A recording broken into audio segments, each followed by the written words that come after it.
I just want to save the trees, man. Memento mori. Before I get too self-aware about the fact that I'm recording at 4:30 in the morning, let's dive right into Flora, which is one of my favorite apps and is the app that honestly has been making my productivity go up about 5X in the last few weeks.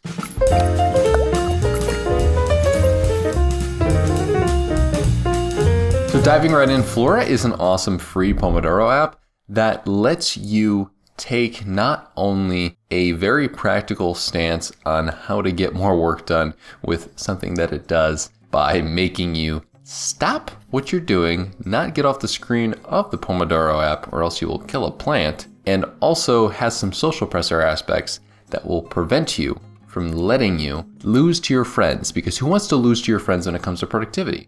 Everything's a competition, right? Former college athlete says what? You can get Flora right now for your iOS devices, and it is going to come out on Google Play and the Google Chrome store very soon. I'm looking forward to when that happens because I've actually noticed a big issue when it comes to using this app only on the phone versus maybe having the option to have it on my computer. That'd be nice. I think overall, having a Pomodoro app that works well and has nice social pressure aspects to it is great. But what is a Pomodoro timer in the first place? First and foremost, the Pomodoro Technique is a time management method that uses a timer to break work into intervals, traditionally 25 minutes in length, separated by short breaks. So basically, the cycle that happens is like a 25-minute on and then 5-minute off cycle that recurs 4 times before then you take a longer 20 to 30-minute break. Personally, I like having longer, more unimpeded work sessions, so I'm somebody who likes 50 minutes on and 10 minutes off, or even 90 minutes on and about 15 to 20 minutes off as well. I like batching.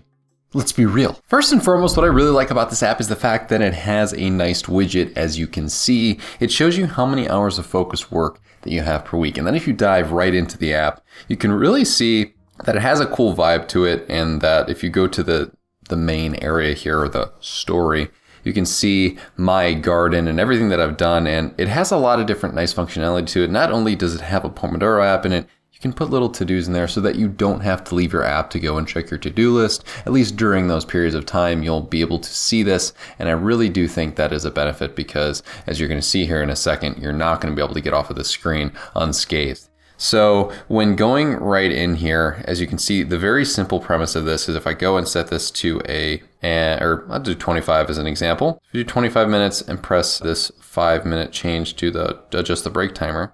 So if we press start here, it'll essentially have this thing where you have a quote, you have a plant that's clearly planting, and you have the choice as to whether you want to stay on the screen or not. And on the bottom right, if you can see this little like bookmark looking thing, you can press the to-dos here and add something and say what time you need to complete them at, what days of the week. So that'll help you regarding task management as well as keeping yourself accountable. And then if you want to take a picture here, you can take a picture of the milestones that you've achieved in real life. But then if I get off of this screen, if I press this X, are you sure you will kill the tree?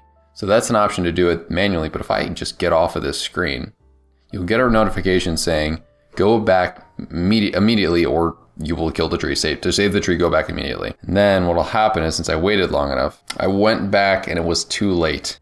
Dimitri killed a tree. And that's a very unfortunate situation to be in. If you close your iPhone, it'll still keep it alive, or whatever iOS app you're using. However, just going onto a different screen or manually pressing off of it will get you killed. Or we'll get the tree killed, not you killed. That'd be bad. And then you can adjust the break timer after you finish by going to the bottom left, pressing that little stopwatch there. Then if you want to share with anybody, you can press on the bottom right and text it or send messages to them as well. So if we go back to my story, the social aspect of this is very interesting. We can actually do a little look right here, and you can see in the bottom left of any of the, in your room, was what it's called when you're about to plant, you can actually plant with different people. So if you do this, you can see that on the bottom left, you can import your contacts here and have a social aspect to things. So Flora would like to access your contacts. This would take up to a minute. And essentially, if you had anybody that was using this app, it would show you. Don't want to show anyone personally that's on here, so I kind of cut that out. But basically, you could then challenge them to being productive with you. And one last thing is, you can see that you have a little bit of a feed here showing like when is the different times that you've done it. So if you have friends on the platform, you can see their feed. It's kind of a social media app in that sense. It's very interesting, but as you can see, I've been planting trees and other different plants and Christmas trees for the past few weeks, which has been very entertaining for me as this is being recorded long ago.